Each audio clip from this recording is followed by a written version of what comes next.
Thanks to a random issue of the Fantastic Four and a rare instance of my father's encouragement, I got into comic books at the age of 8. A couple of years later, I discovered I really enjoyed drawing and thought myself to be pretty okay at it. I developed two career aspirations around that time. One was to go to art school and learn to be a comic book penciler so I could move to New York City and work for Marvel Comics. This, naturally, led to my second job goal of becoming a real-life superhero. On those rare visits to the local army surplus store, I would walk the aisles, mentally piecing together the elements I needed to construct the appropriate wardrobe. I could clearly envision my costume and weapons as I sat on the roof of my home, practicing my superhero brooding poses late at night. Eventually, I began attending a public school where the realities of phys ed and a very discouraging set of experiences with a particular art teacher dashed both of these dreams. This was all a setup for a mentality based on seeing the world as black and white, right and wrong, good versus evil. I'm not blaming the comics for this philosophy, just stating that it was my takeaway. Comic books are full of nuance and moral gray areas and exploring solutions outside of a strict dichotomy. I just failed to pick up on any of that. Maybe it was the heavy-handed Presbyterian upbringing, or maybe it was because my favorite character, the Punisher, had a costume that was literally black and white, and I never looked any deeper than that. Regardless of the root of the issue, I spent my teens and a little longer very much convinced everything in the world would fit into that left or right structure, often framing issues with me in the us category and whatever I disliked in the them category. A peak example of this took place in high school when one of the thems, a preppy girl who sat on the other side of the imaginary line my group of us's had drawn in our yearbook class, came over and asked me point blank, "Why do you hate me?" I replied that I would write her an essay on the matter. That night, instead of doing whatever homework I had, I wrote a 3-page essay elaborating on all the things I hated about those people not like me. I then printed off not just one copy for her, but a stack of copies. The next day I began distributing them throughout the school, even leaving a copy on a shelf in the school library. I won't bore you with examples of the essay's contents, but it's probably pretty close to what you might imagine a 17-year-old goth kid in a small redneck town in Ohio might write in an essay titled, "Why I Hate." In hindsight, it's actually very surprising that this was a rare occasion I didn't face any sort of repercussions for a hostile action I took on school grounds in a post-Columbine world. Passing out a manifesto of that sort seems exactly like the sort of warning sign they should have been keeping an eye on. Eventually, I got older and moved out on my own and racked up some life experience points. Unfortunately, I also discovered the vast world of conspiracy theories, something which can very much reaffirm an already unhealthy good versus evil worldview. On the positive side, this new interest did encourage me to pay attention to politics and the greater world around me.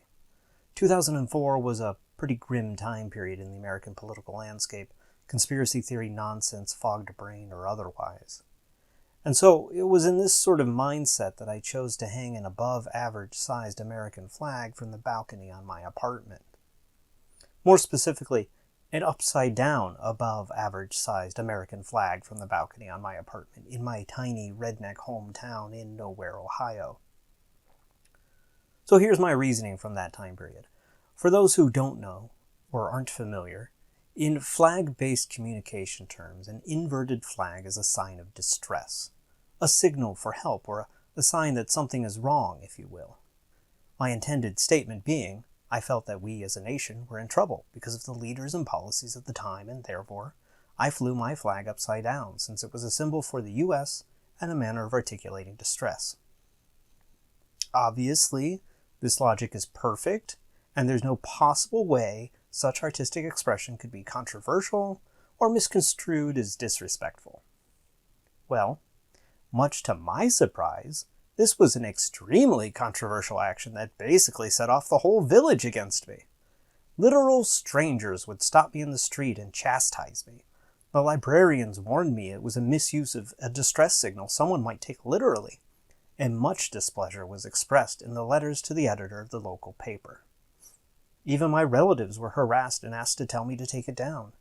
To their credit, they said my actions were my own and they weren't going to tell me what to do. One day, I came home and found the flag gone. I knew it hadn't blown away because I had strapped it to the pillars with those bondage straps that came with most clothing you bought at Hot Topic back then, and they were still there. So I bought all the flags at our local variety store and just kept replacing them as they kept disappearing. The fact that they kept getting taken was extra impressive since my apartment was the entire second floor of a duplex with no two-story buildings nearby. One day, I found a letter in my door when I came home from work. It was from the mayor. He wrote to personally ask me to take the flag down. I decided, as a reply, I would write him an essay, and so I wrote a 4-page treatise on why I was currently hanging an inverted flag on my balcony, and why I would continue to do so.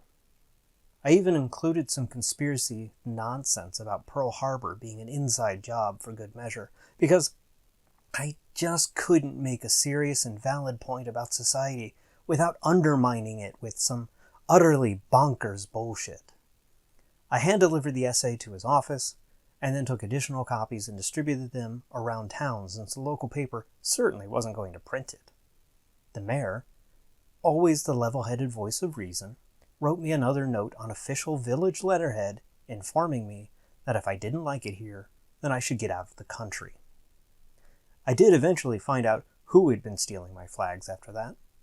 I was home alone one evening when I heard some yelling outside, coming from the yard in front of my balcony.